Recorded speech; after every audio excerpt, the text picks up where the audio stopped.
All right. Welcome, everybody. Thank you so much for coming out to our panel discussion this evening. For those of you who don't know, I'm Ryan Turnbull. I'm the Diocesan Discipleship Developer, and I am teaching a class that's been running here at St. Margaret's all semester in partnership between St. John's College and Canadian Mennonite University on Christian theologies of place. And as part of that class, we wanted to kind of open up part of what we're doing in that class to kind of the broader public, because I really believe that theology actually is for everybody. And I have a suspicion that people are interested in these kinds of conversations, but just don't often get invited into them. So that's part of what we're doing here tonight. The panelists that we've arranged for this evening are the Reverend Schoeck from All Saints, just down the road, the Reverend Dr. Cathy Campbell. You might know her from her work with St. Matthew's and its transition into becoming the West End Commons. And I think you're back worshiping at St. Matthew's again now, right? Yeah. And of course, Chris Knight here from St. Margaret's, architect extraordinaire and consultant on quite a number of church projects over the years. And so I've asked these three to come because they all have different perspectives on how to transition, or what it looks like when a church property transitions to some other kind of use. The statisticians keep telling us that in the next 10 years, a lot of the church properties that are currently worshiping congregations and basically being used for that purpose are going to transition to some other purpose. They're going to either become housing or concert venues, or just cease to exist altogether. And so we've been thinking in our class quite carefully about what would it look like to walk through that transition in a good way that would be kind of in keeping with the mission of that parish, in keeping with God's call on that community. And these folks have a wealth of experience of how that's been already done here in this diocese. So we're going to have a little bit of a conversation this evening with them, to kind of reflecting on what they've seen, maybe what they would do differently, and kind of it's our opportunity to reflect a little bit critically about that. So I'm going to hand it over, and I think we'll start, Cathy, with you, if that's okay.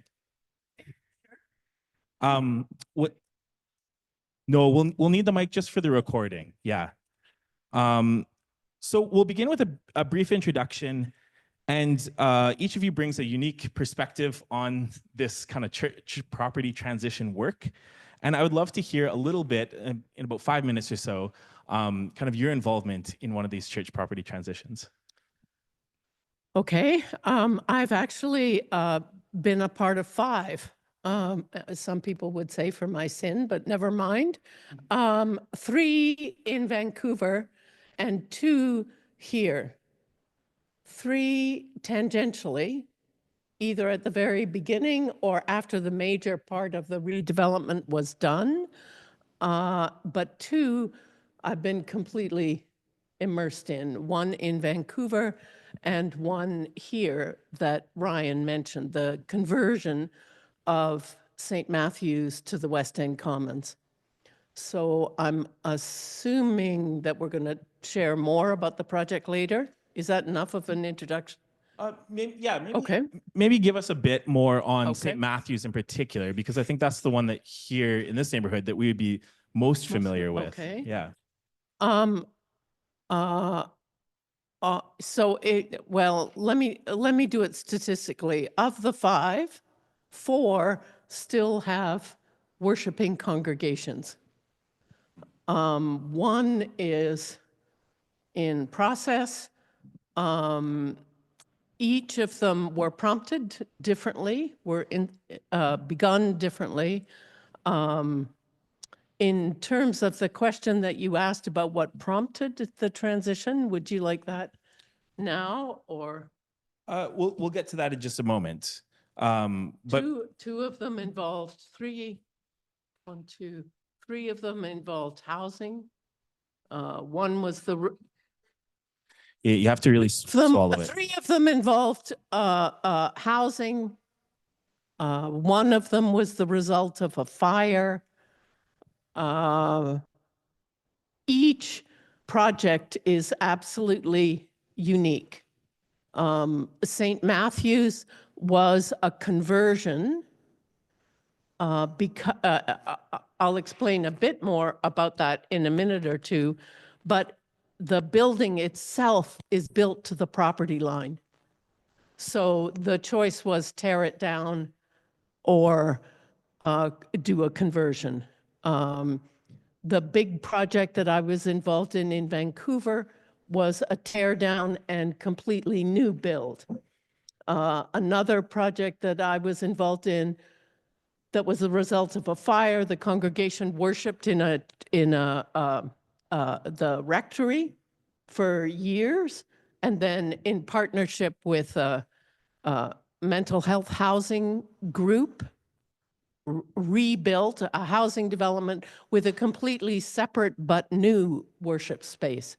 So almost every configuration of worship spaces, St. Matthew's has a standalone, dedicated, consecrated worship space within the larger housing development and neighborhood resource center.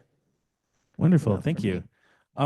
Maybe we'll go to Rob next. And All Saints is just down by the legislative buildings, and it recently built a new tower. You came right after that process, but I would wonder if you could tell us a little bit about kind of how your experience has been with that. Excuse me. Absolutely. So yeah, I've been the rector of All Saints Anglican Church over on Broadway and Osborne now for the past 2.5 years.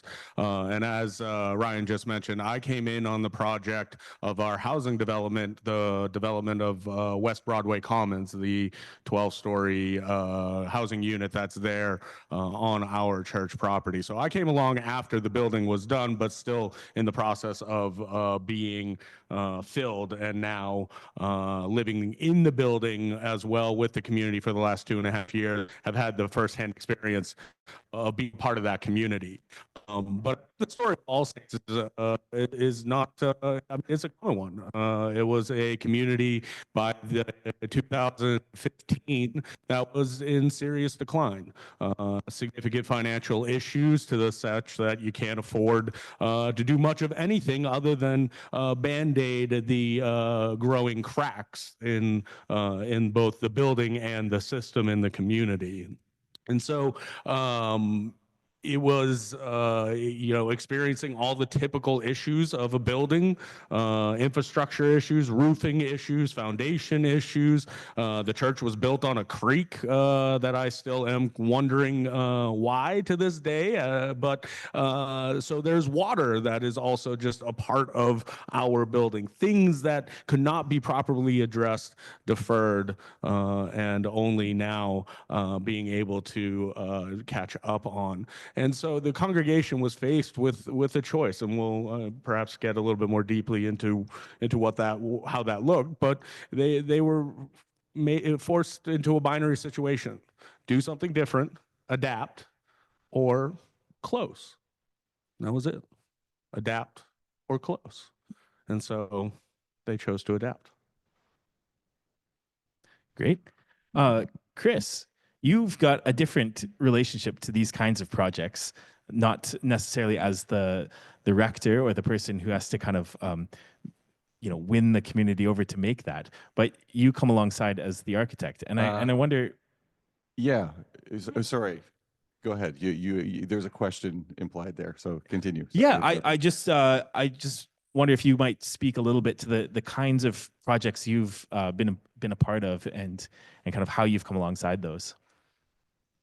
I'll start by saying that I have the slightly enviable position here to not have to be the one that bore witness to the decline that we're talking about, and not being the one that either, through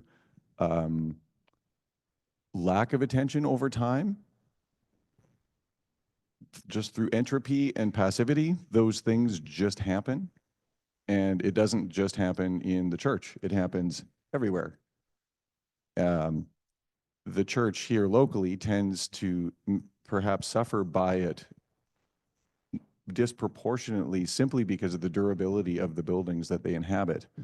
The life cycle and the maintenance cycles of these buildings occur at a different interval than many other buildings in our society. So it's easy to approach these buildings kind of like a rock formation or like a thing that has always been there.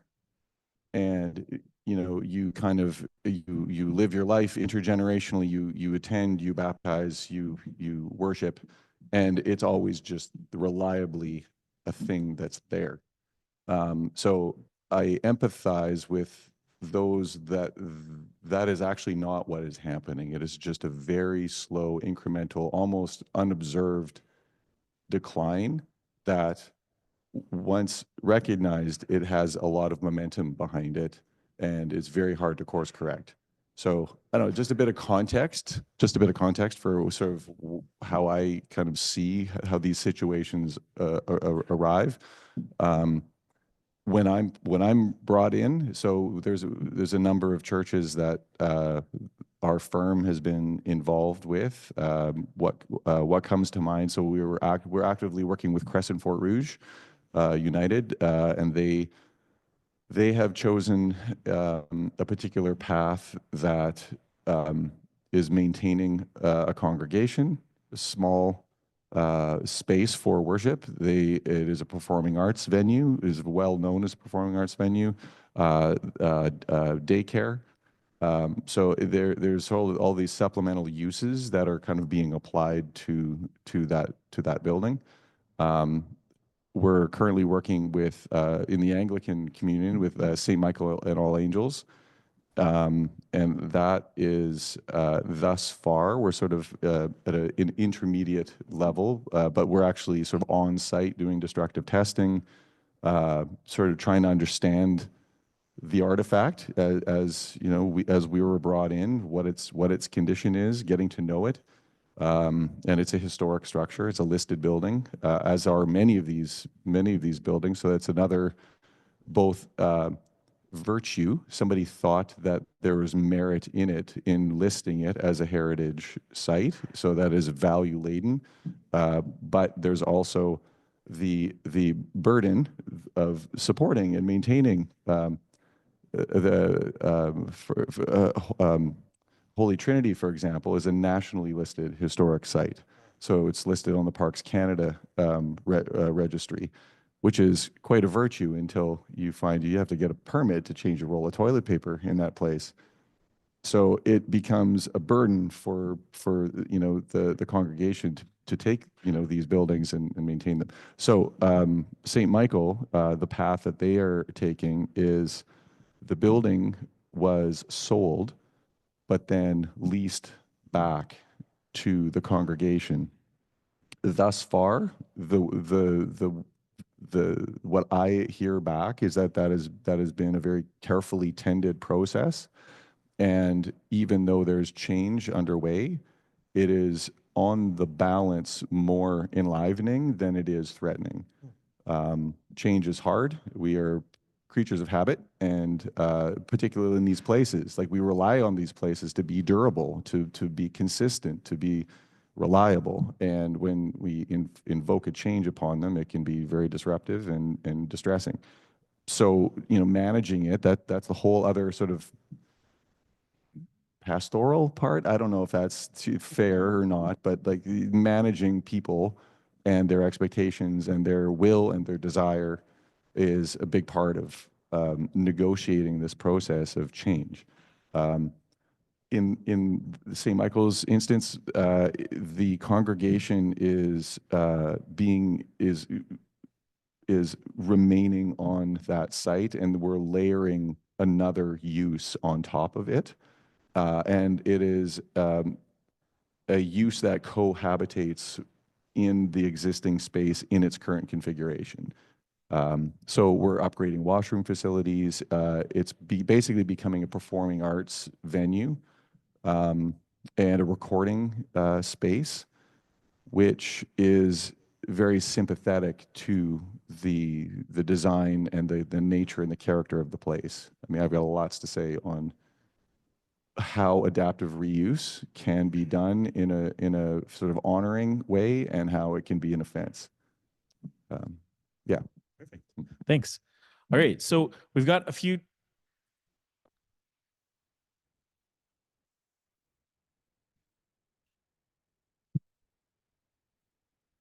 Okay.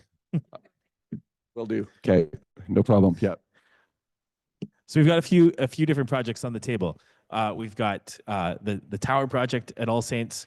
We've got 5 different conversions at Cathy's corner here, and most notably in our local context, the West End Commons. And we've got, I think, well, maybe like focus on St. Michael's, because I think maybe that's the one that you're most hands-on with at the moment.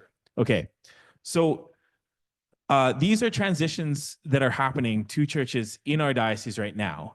And I think in all of them, they are providing a future for that worshiping community, which is really quite cool, because some of these, what the statisticians are saying is that, they're going to be gone for good. And that's it. It'll just be kind of rolled up. But what we're actually seeing playing out is kind of creative transformation that's creating new possibilities where that wasn't kind of maybe super visible from beforehand, or super visible from the height of the statistician's chair. So that gives me a ton of hope and optimism, because there's room for creativity.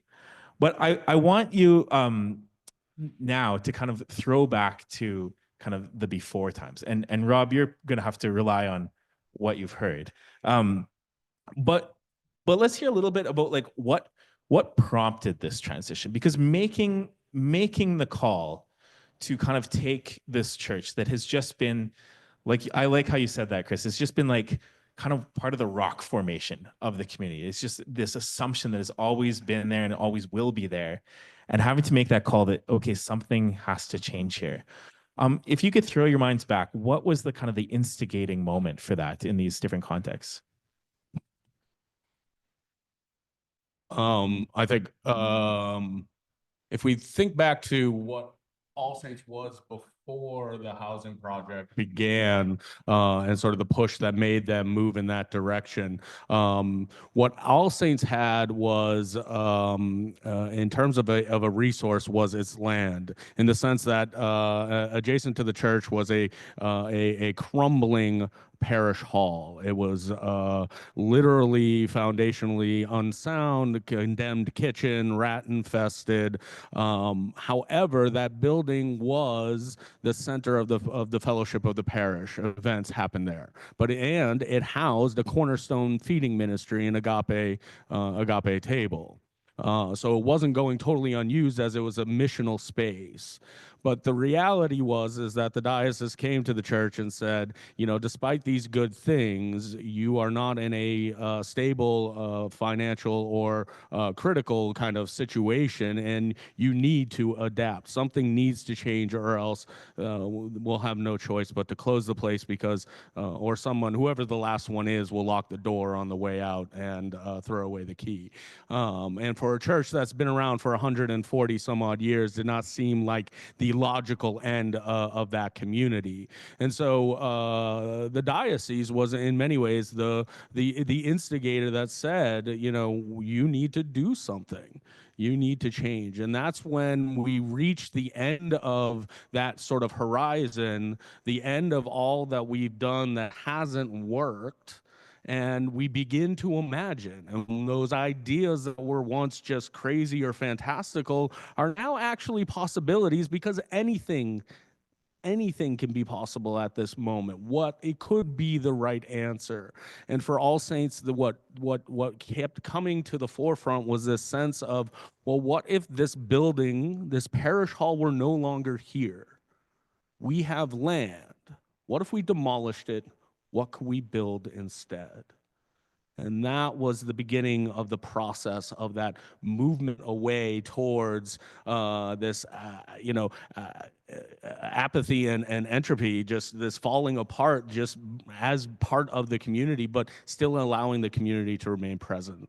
So I think it was both a combination of the realization of what the resources were, what unique offering All Saints had, in that sense of property in our location downtown, and a push from an outside source that said, you got to do something, because if you keep doing this, you're not going to go anywhere else. Yeah, go for it. I want to take a step even further back in history. In the 1970s, St. Matthew's made a very conscious decision that they existed to serve the neighborhood, which, as all of you know, in Winnipeg is a challenging neighborhood. They had actually voted to sell the building and follow their parishioners to the south end of Winnipeg. The deal fell through, and so the vestry kind of looked at each other and said, oh my, what is God calling us to do? So in the 1970s, they turned and said, we exist to serve the neighborhood. We as parishioners exist to serve the neighborhood. So by 2003, when I entered their story, the congregation said to me, they were quite alive and enthusiastic, but small. They said, we want to live for 100 more years. That was their mantra. We want to live for 100 more years, but, and it's a big but, right? The building was in decline. The rain came in all four corners of the building. You could put your foot through the floor. In the basement, which was the neighborhood resource center, St. Matthew's had run a deficit every single year since 1980. And it had had a declining congregation since the 1960s. So its building could seat 1,500 people, and on a good Sunday, it was 100, which is not so bad now. Now it's about 40, right? 40 to 60 is what we're running now. But in a building that seats 1,500, 100 feels kind of small. So declining congregation. However,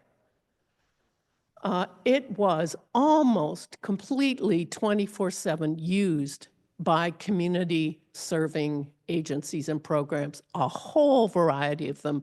At one point, there were 7 different worshiping congregations and at least 10 or 11 different agencies that served the neighborhood. So when the decision came to St. Matthew's, which was not prompted from any external force, it was really the degradation of the building. When the question came to close or renew, we thought, okay, let's try renewal. We weren't sure we could do it, but let's at least give it a shot. And so our approach was very pragmatic. It was very piecemeal. It was like test the waters, because frankly, we were 10 years ahead of All Saints and most of the other projects. So the diocese was not even in the picture at that point. But you know, we all learn. We just learn at different rates. So we started with the kitchen in the basement because it was like Agape Table, serving about 1,000 meals a week, and it was a decrepit residential kitchen, cracked sinks. It was terrible. And we thought, okay, if we can turn the kitchen into a commercial proper kitchen, maybe. So you take a group that's used to raising $2,000 or $3,000 in bake sales, or $3,000 or $4,000 in rummage sales, which are all good things, but you need $100,000 to create a commercial kitchen. oh my goodness, we got a commercial kitchen. And so all of a sudden people start looking at each other and going, okay, maybe, just maybe renewal is possible. But you could still put your foot through the floor and the rain was still coming in. So take a deep breath, raise $1 million, fix the neighborhood resource center and do the roof. And then people started to look at each other and say, oh my, we have life. It is, but what are we going to do now? We have a roof and a basement, and now what? And so that's the beginning process of the development of the West End Commons. And all of that is to say that there's many ways that these projects unfold. The way St. Matthew's project unfolded is not the way that I would recommend, but it's done, and people have been living there for 11 years now. So it works. I have more to say on how it works, but that's the background. 26 affordable rental units, 20 of them are subsidized. I can go to the website, get all the statistics if that's of interest to you, and 10,000 square feet of modern neighborhood resource space. What I love about that story is, like, you're right. I think the church more broadly was just in the 80s starting to realize that this decline that had been happening since the end of the 60s was maybe here to stay. And St. Matthew's was maybe unfortunately on the leading edge of that because it was the biggest church in the diocese, right? And so feeling that decline in an almost an overbuilt building that hits harder, faster. But I love the way you've narrated, like, that actually it kind of grew out of, well, what if we do this and what if we do that? And let's, like, kind of keep discerning one step at a time before, you know, it was actually cataclysmic, do or die. Yeah. Chris. You may need to restate the question for me. Right. So what prompted, so, like, I'm we not here the at St. proctor. Margaret's know Mark Chipman a little bit, Sure. given that, you know, he just gave the Slater McGuire lecture here. And so we know a little bit about what's been going on over at St. Michael's, but maybe if you could kind of give a bit of a backstory of, like, how did this project kind of come about, and like, why did all of a sudden this church find itself in the position that it wanted to make this kind of a deal? I think it was the intersection of two separate problems that, through their meeting, resolved both of those problems. So St. Michael and All Angels, right? It's no plural, right? They had a very similar issue. So a congregation in decline, reference the demographics. Now I do want to get to that later, because there's sort of a fatalism in that I question, but we'll come around to that. They were in search of an answer. On the other side was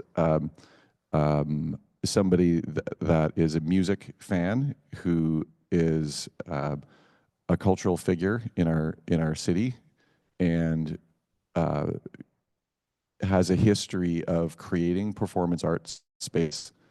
And he had a particular love for, instead of getting bigger, he's actually gets smaller. Like, he started big, and he's actually getting sort of smaller and more intimate in terms of the venues. So if you don't know, he calls it the big house, which is the arena downtown, and then the Walker, of course, which is sort of the intermediate scale sort of performing arts space, and really seeking to find a very intimate and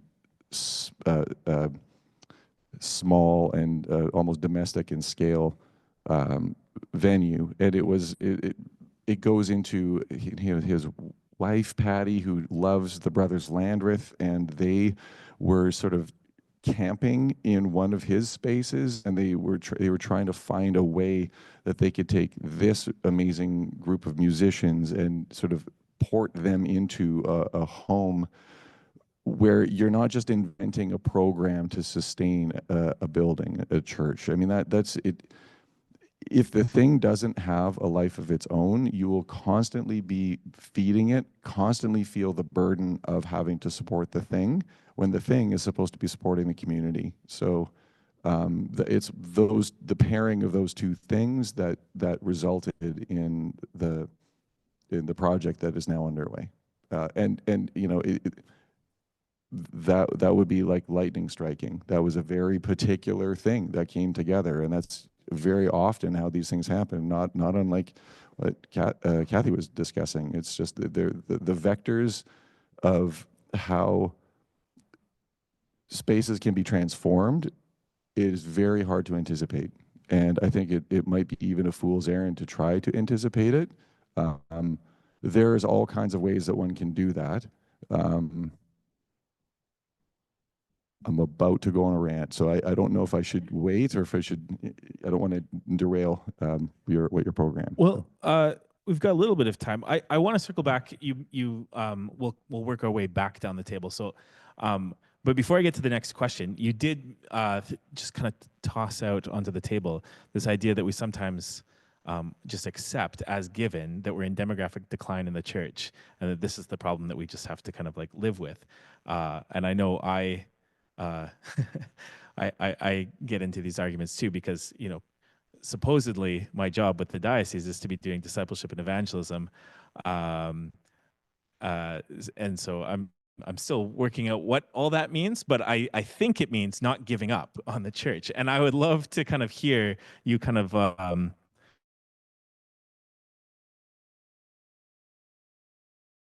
I do a lot more than just church work.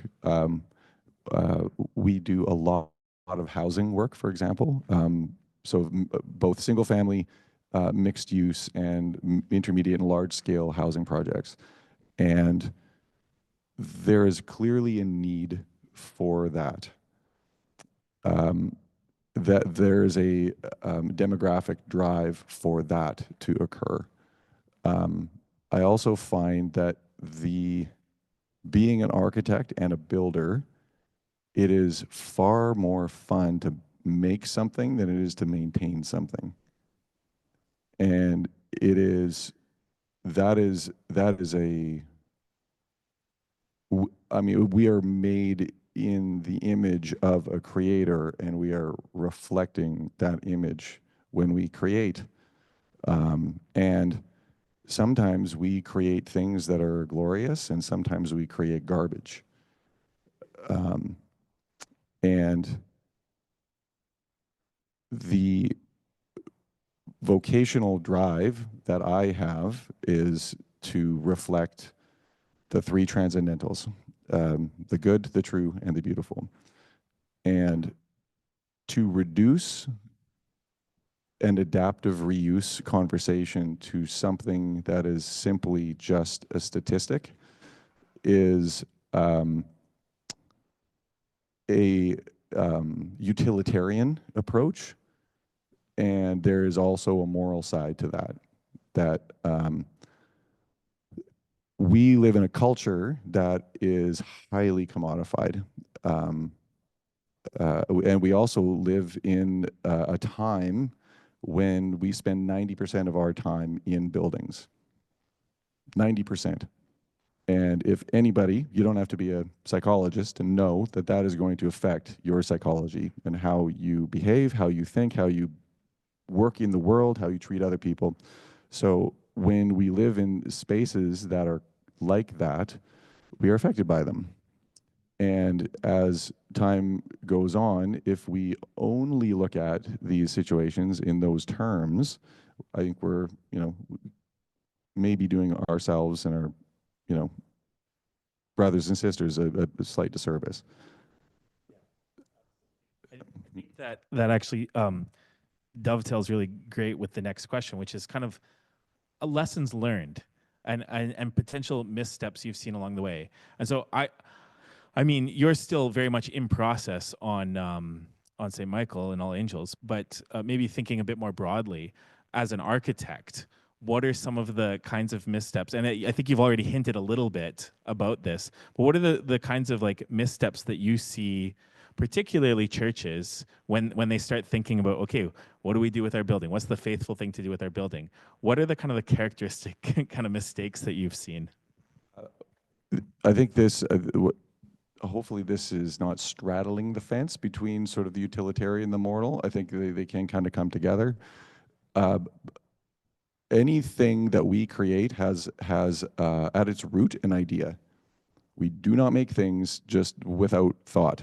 They might be a terrible thought, like I said earlier, or they might be great, but there's some root purpose that was the genesis of the thing, and that then architecture is no different. So this space has a nature that is the result of a whole host of thoughts and yeah. So to resist the thing in its nature and to try to force it to do something that it doesn't want to do, you're now not in sync with what the thing wants to do. And that is both sort of a philosophical idea and a very practical one. To fight against the thing and resist its what it wants to do is going to be problematic. It will be expensive. It will be discombobulated. And what will it communicate? Like intention matters. So where things like adapting the reuse of a sacred space, that is tricky.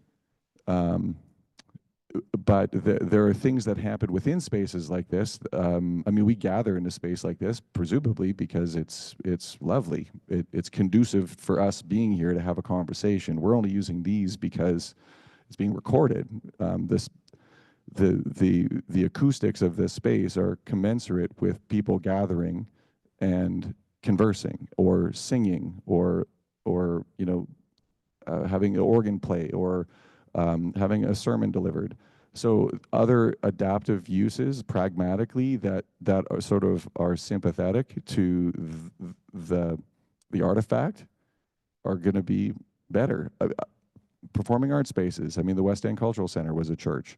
Right. Right. Right.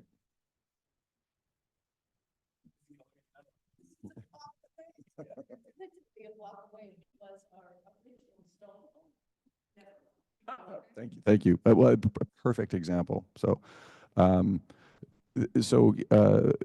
to gather is fundamental to the way that these buildings are thought of and constructed, and those gatherings are embedded in the cultural memory of these places. I mean, these places bear witness to that use long after those uses are even sort of disestablished. But the more of an honoring way that use can be represented in some future form, the better. That's really great. One of the things I highlighted for the class just this evening before we came upstairs was the kind of the basic cross shape of a church is kind of adapted from the old Roman basilica. And partly that's like, it's just a very pragmatic design because it's really easy and strong to have a bunch of arches, and you can just kind of like pretty much indefinitely extend that in a straight line. And so if you want to build a long gathering hall for a lot of people, that kind of basic Roman design, and then add a nice little crosspiece on it, behold, we've Christianized this kind of thing. And it works really well as this kind of like gathering thing, which is what we're kind of setting out to do. So there's kind of a reason that shape persists a lot. Cathy, you've seen quite a few things. I mean, I could go off in that domain. Interestingly, 3 of the new spaces that have been recreated out of previous churches now are not these long rectangular things. They're open in a variety of ways, mostly allow a more rounded gathering space. So let me not go down that road. You did ask at one point to talk about the lessons that was learned.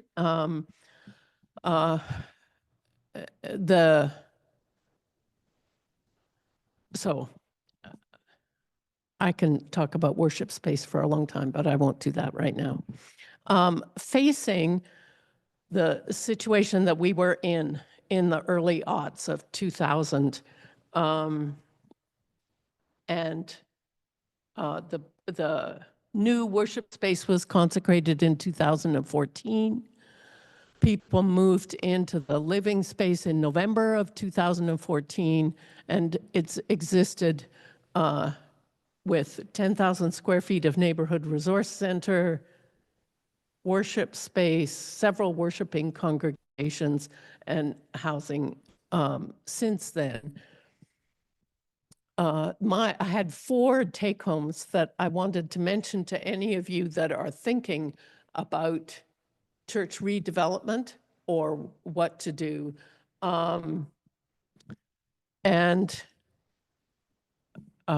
So one important item which stalls so many conversations is money. And I want to say, based on 30 years of this, that money is not the limiting factor. Money is not the limiting factor. It's important, you have to have a financial plan, et cetera, but it is not the limiting one. And so if you find yourself stumbling, you're asking the question wrong.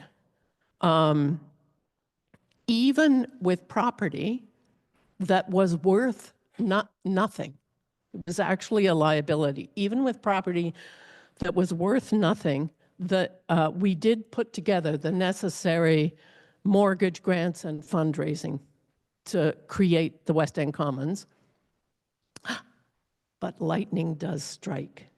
We had 2 senior single women die, one of whom the parish didn't even know, who left substantial bequests to the parish, 2008, 2009. How is that possible? That was the equity that the church used. Before that, it was running deficits. So, as a friend of mine once said in one of my more anxious moments, if the creator of the universe wants the West End Commons to exist, the West End Commons will exist. You know, chill out and do the walk, right? Be faithful. Secondly, so finances are not the problem. They are an issue, but they're not the limiting factor. It needs a team. A redevelopment project needs a team. Yes, there might be a champion or two, but that champion or two has to be embedded in the team. And who goes on to the team? The team has to be diverse. People who are good with people, with words, with inspiration, with vision, as well as people who are really good with numbers and very practical details. People who can see the big picture, and people who really want to focus on where's that electric plug going to go? Never mind. So it's the team who hires and oversees consultants. Any project of any size needs consultants. So, excuse me, Chris, as an architect, would be a consultant, right? Consultants, architects, engineers, project, I mean, you could give me a list longer than my arm, right? But it's the team that hires the consultants. And it's the team that has the authority and has to be given the authority to actually make decisions. So for all of you that are deep into vestries, things have to be delegated. It can be overseen, but there has to be a group that can make timely decisions. The team, in my experience, includes parishioners, but most of the team are community members with necessary expertise and experience. Church people are not it. Some are, but not enough. So the team needs to be a team with all the and if you look around your circle and you say, well, it's not us, then I would say, go out and talk to people, meet people, make relationships. Oh, it's actually can be quite fun. Anyways, in the two examples that I was most involved in, that both of which have resulted in successful living, ongoing realities, the team also included a partner organization. I think, I almost want to say it's essential to have a partner. In both of the developments that I'm thinking of, a new nonprofit charitable organization was created to develop and manage the project. And over time, not initially, but over time, the team became the board of the new nonprofit charitable secular organizations. Governments give money to secular organizations. They don't give money to religious organizations for church worship spaces. Okay, those have to be funded differently.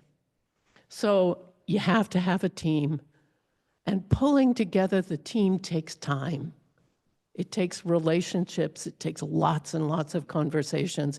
So I want to underline that. So finances aren't the limiting factor. You have to have a team, and you have to grow the team. Thirdly, a redevelopment project takes time. It takes time. This is not a bake sale. This is not a year-long project. The development of the West End Commons took 11 years. So how does that translate? It needs perseverance, patience.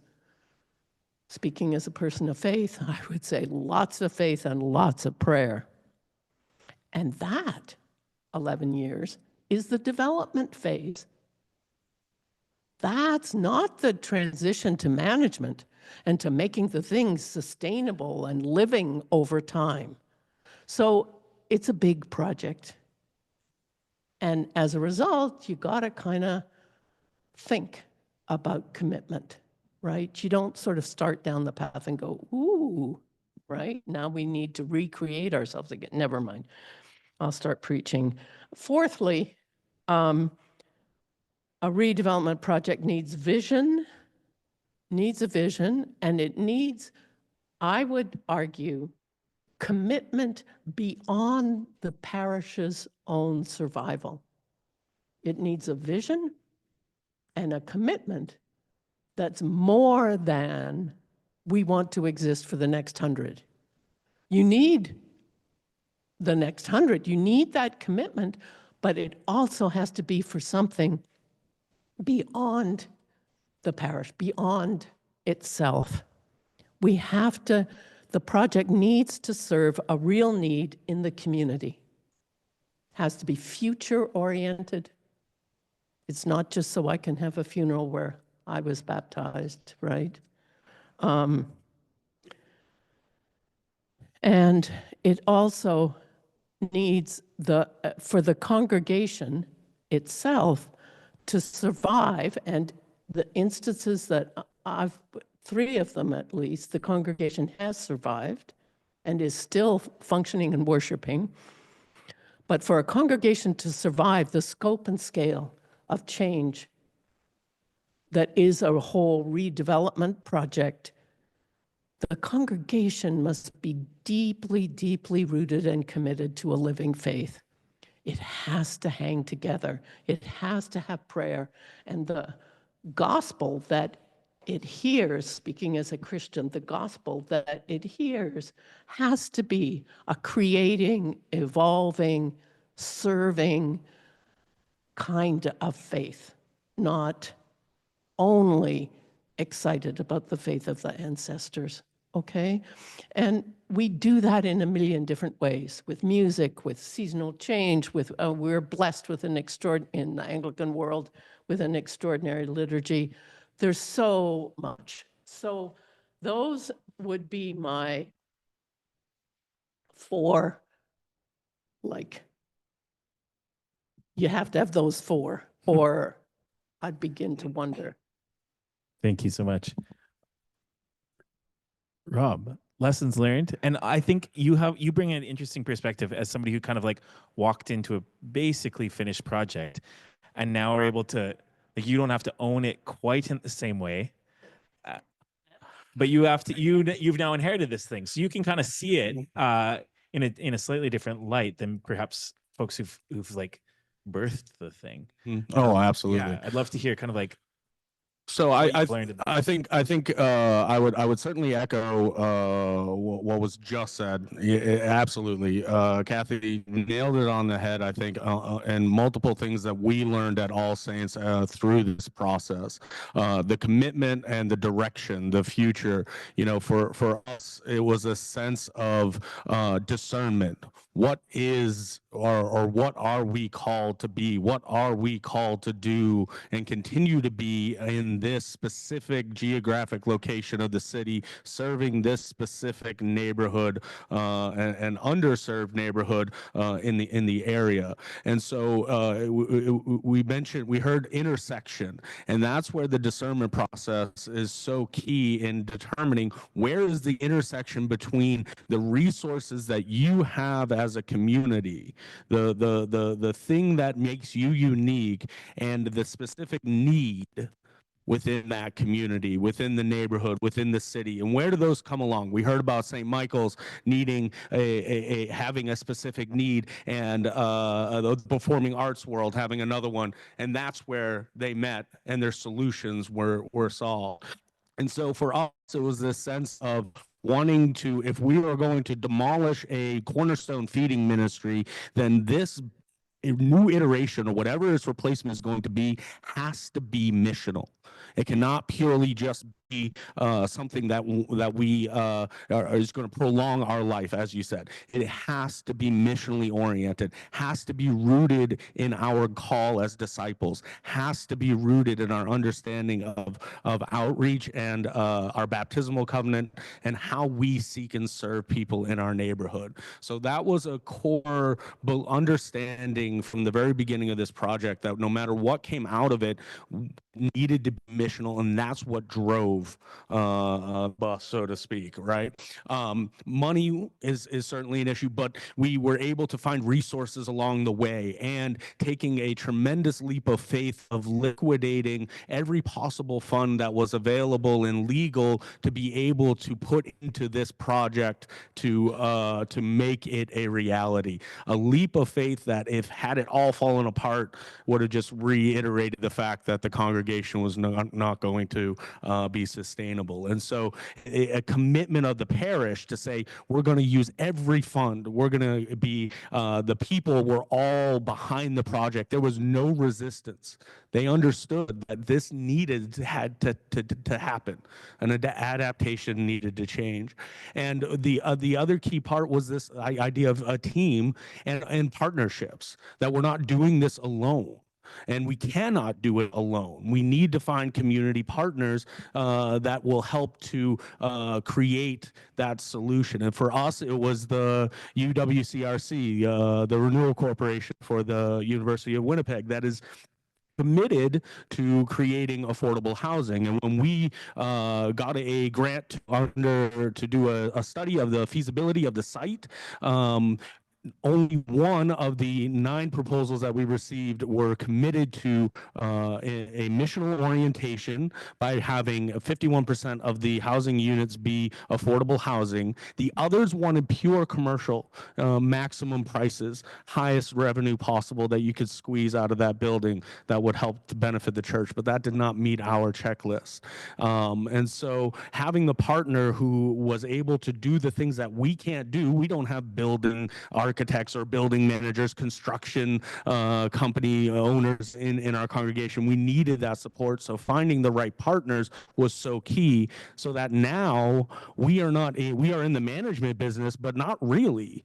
That was part of our partnership with the UWCRC, is that they take over the bulk of the management of the building while we are still stakeholders in the project, both by maintaining the land that we have, but also the profit that comes through that. So I think part of the lessons that we have learned is that what is that intersection? What is that intersecting point between the need of the community and what your space or could potentially provide an overlap, and have partners. You can't do this alone. The disciples didn't go out alone, and so neither should we try to attempt this alone. And anything can happen. Anything can really happen. Awesome. All right, so we got about 10 minutes for questions before we'll come back for one last speed round of a question. But we got about 10 minutes here for questions from the audience, but you'll need to use these mics so that it can be recorded. I'm interested in the intersection and then the structure, because it was mentioned that one was a lease, and this 26 tower is managed by the UWCRC. But what does that do to your overall revenue picture? I understand the mission part. You have a 26-story tower, 50% affordable housing. 12-story tower, 50% affordable housing. But I think you just mentioned that they manage and they take the money. So from the overall impression of your sustainability, can you tell me how that project is affecting your financial sustainability? Absolutely. So the first aspect of the financial of this project was the fact that we leased the land, a 60-year land lease, to the corporation that built the project. So we are All Saints is half. We are 51% of the board of the corporation that built and owns the project, so All Saints and UWCRC, and we split the revenue of the building 51-49%. And so we, by liquidating all of our finances to fund this, we were able to reseed that with the bulk of the money from the lease up front. And now that the building is 98% full and over year now, we are seeing a passive income revenue stream in north of $100,000 and increasing each year. And so that was part of the aspect of this discernment, was not only can we create something that that is missional and giving back to the community, but also serves as a passive income stream for the congregation that we can now rely on in a way that the congregation never had before.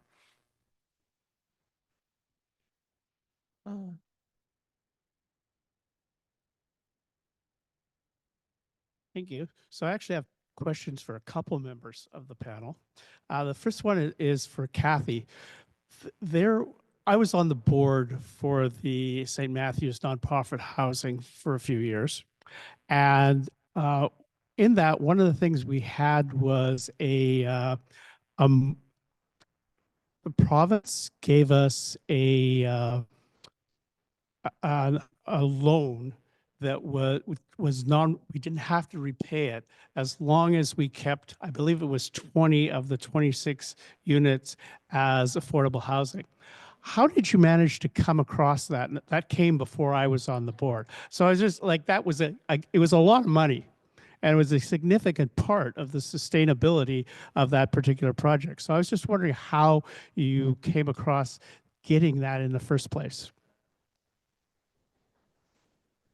I had a couple of oh, this is getting taped. I won't go there. Sorry. Well, I'm not involved anymore in that end of it. I could say there were some years where Manitoba Housing, its first knee-jerk reaction was a no. And then to most of everything that was brought to it. And then actually the provincial government brought in a fellow from Saskatchewan. And his mandate was to turn it into an organization that would say yes to something. And we benefited from that. So I had a couple of years where every time I knocked on the door of Manitoba Housing, they were out there somewhere in the clouds, right? They weren't going to do anything. And because our vision, different from All Saints, our vision was to create deeply affordable wraparound, what's now called wraparound social housing.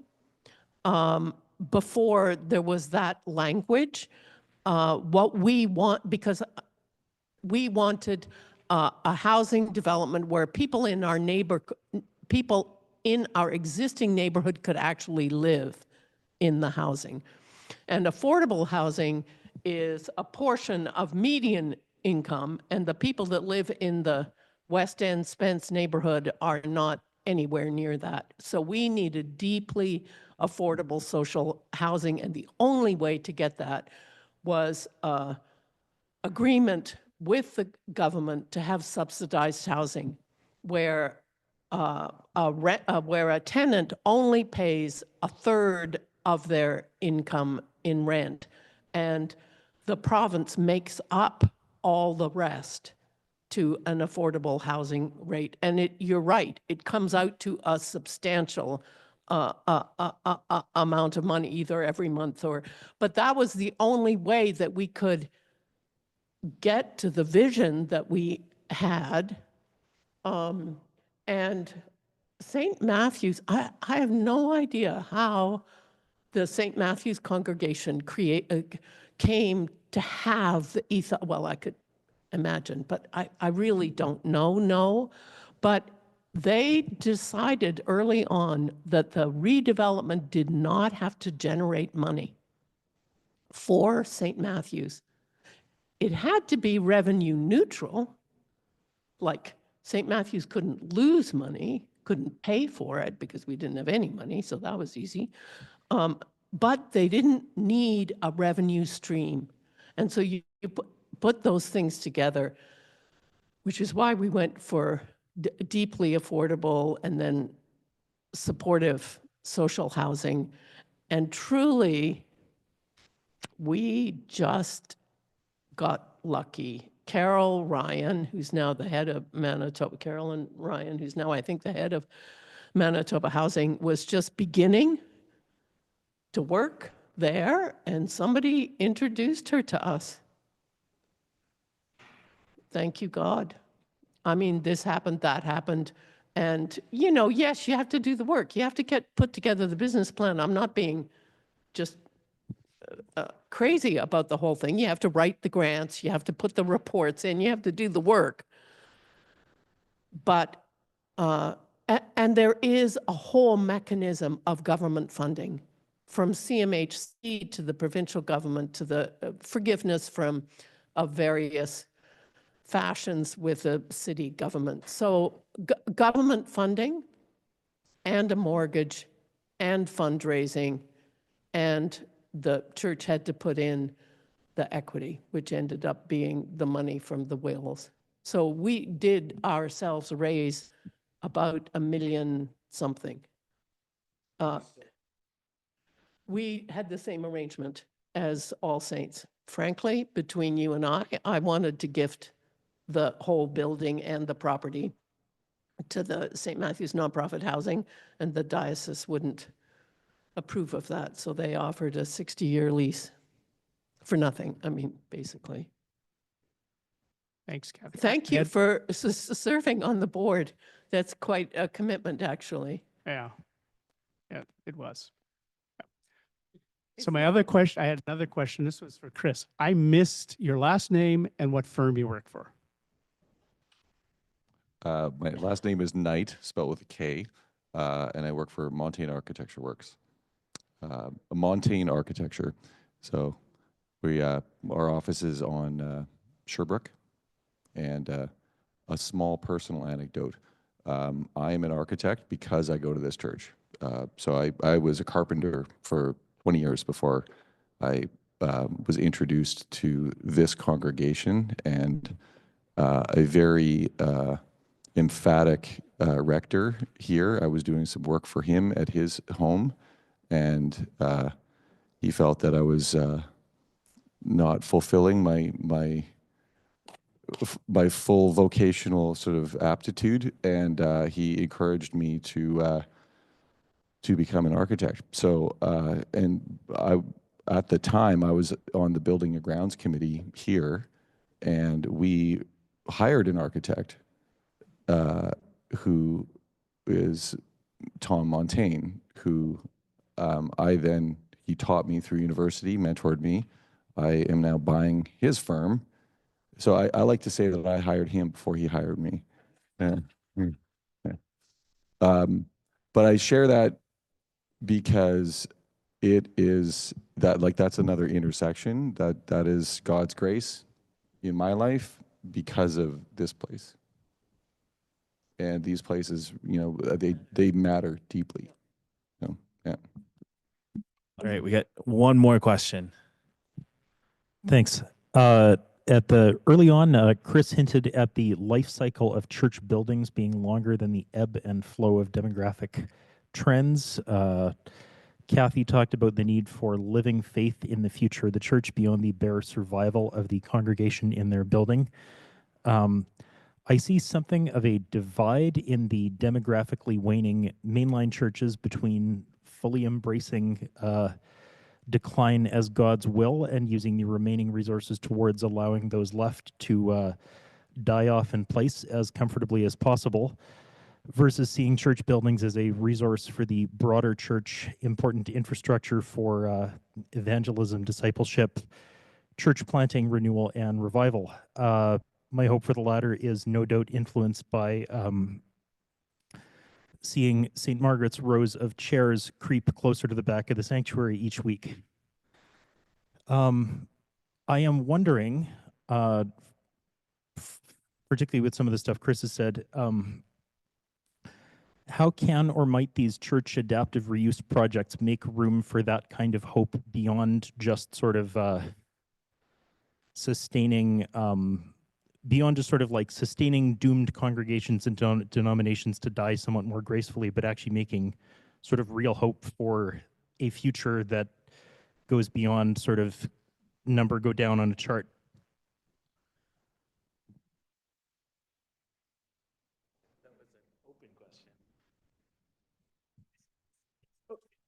Very much appreciate that question. We, as a Christian community, set ourselves apart from culture to some extent. That's what differentiates. We choose to be different. We are distinct. However, we are still in this culture, and we are still participating and in community with, and we are subject to the same forces as these broader cultural cycles, movements occur. I mentioned earlier our drive to build. It is easier to fundraise a building campaign than it is a maintenance campaign. Full stop. It doesn't matter what organization you are. If you're a church, I say it's probably easier to build a new church on the periphery of the city than it is to renew an existing one closer to the core. That is not a church-only pattern. That is, our culture is rife with it, and it takes some intentionality to observe that pattern and make a moral judgment as to whether that is correct or if it's defensible or if that's something that we support. A long time ago, I went to Grant Memorial, and just when my family and when I was a child, we moved to the city, we started attending Grant Memorial, but it was on Colony Street. And I experienced the move from when Grant was at Colony to where it is off of Wilkes. And I remember driving up for the first time. It was 40 some years ago. and it was in the middle of a field. And I'm not making a moral judgment on Grant. I'm just saying like that is a fact. That's a development pattern. And one way, and this might be a bit radical, I don't think it is. If we are looking at mothballing, adaptively reusing these very lovely spaces that are, imbued with a quality that we do not have in contemporary modern buildings, why are these shuttered and not the ones that look like auto parts stores that are on the perimeter? Why are those not being shuttered and those communities moving to these ones? That's probably a little antagonistic, but what is it about the burden of the urbane and the parish, and parish not as a building, but as the community that is being served, that that is not rife for renewal in our core, rather than just sort of creating another building campaign. And it might just be the convenience of cars. Like, yes, parking. I moved to this neighborhood because of this church. I grew up in Charleswood. I grew up on 16 acres, and I bought a postage stamp but I paid $120,000 for my house when I moved there. So I only mention it because values change. You can't buy a parcel of land in this neighborhood for that now, but there's something about these neighborhoods that have a lot more depth and momentum and history and community that is rife for renewal. So whether that renewal is a building campaign, whether it's a large maintenance program, whether it's parsing off a section of property and building more residential, building community service space, all of that is on the table. But the presupposition that these are just sort of cultural forces and we just have to accept them, I call BS on that. Thank you. Let's we're almost done, but what I wanted to have a kind of a lightning round on is just kind of your top line thought on this. So Bishop Jeff, several months ago, pretty early in my time in this job, actually, we were at a diocesan council meeting, and he just mentioned that like churches. And I thought that was like a really nice way of thinking about how a congregation relates to this built infrastructure that we've inherited from saints of yesterday. What is the vocation of this space? And as a Christian community, that means living out that call to discipleship, not just a gathering place of worship, but a real rooted sense of who we are and how we grow deeper in our relationship with God through Christ, as well as how we go deeper in our relationship and our walk with each other. And it would be foolish to think, I think, in my thoughts, that we undertook this project at All Saints in order to save the building. No, we undertook this project because the building was an albatross around our neck, consuming our time, our energy, our finances.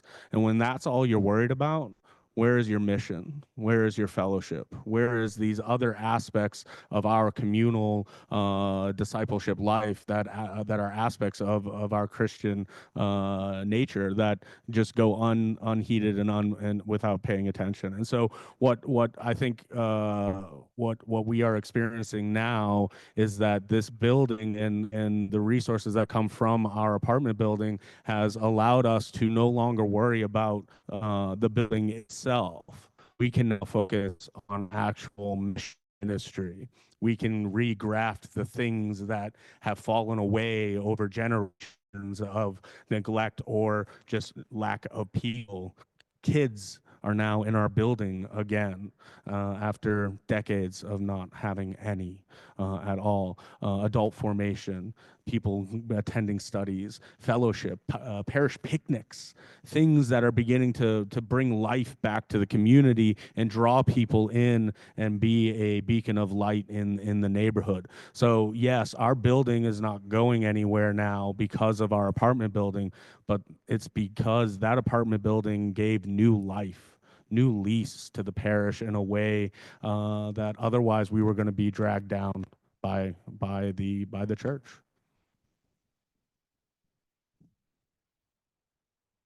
I would certainly echo that from St. Matthew's experience. It was either going to renew or die. I mean, and that was the force of the building, not anything else. I happen to think that people of faith can gather and pray anywhere. I mean, we don't need fancy dancy buildings, but fancy dancy buildings hold stories.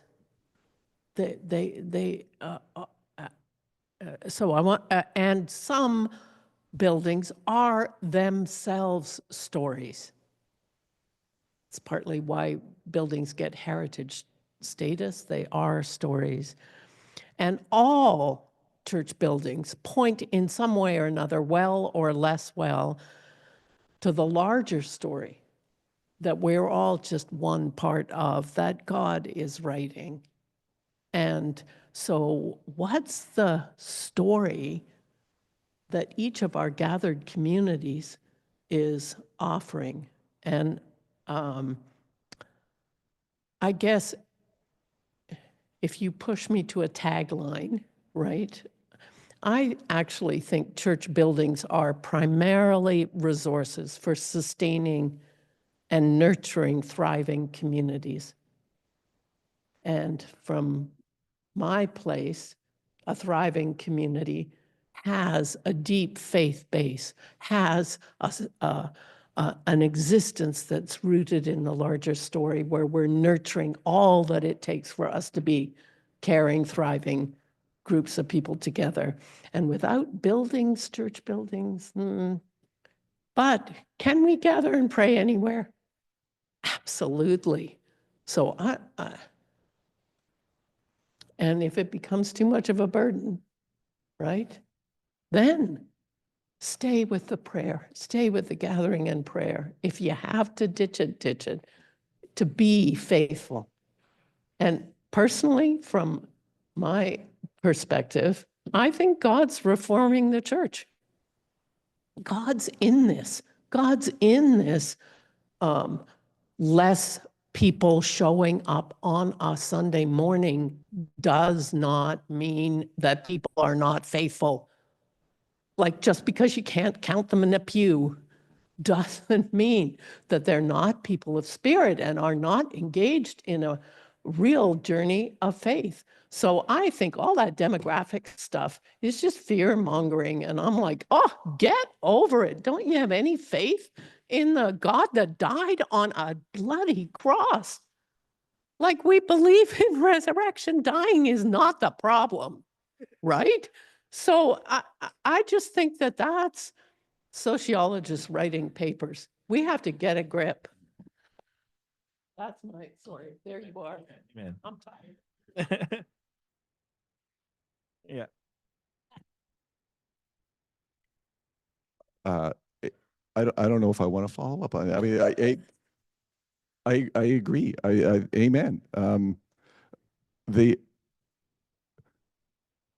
I would say to I don't know, in my small way to supplement that is that matter matters. It does. We're talking about an incarnated God that has power to redeem, and the material artifact and us being stewards of it is also part of that story, and it's contingent. It's, you know, the other part of this is us trying to determine what time is it. like rhetorically, that is actually a harder question to answer. Like what is called for in this moment? It's usually only afterwards you find out whether you made the right call or not.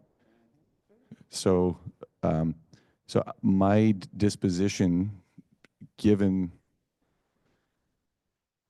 that, you know, is one of a steward to sort of look at a thing with due respect, to operate on it as though, you know, it's like an elderly parent or something. You do it very carefully, and sometimes they die, and sometimes that is part of the story. So nobody here is being flippant. It is just, it's a very careful path of discernment as to whether it is ripe for renewal, or it is going to become disestablished, and those resources are used for the broader church or the broader community. Well, thank you, everybody. Thank you so much for taking the evening to be with us tonight for our class. This has been a really special time, I think. And thank you all for coming out. I know it's not the most fun thing to come out at like 7:45 on a Tuesday night, but thank you so much for joining us, and I hope this was helpful to you.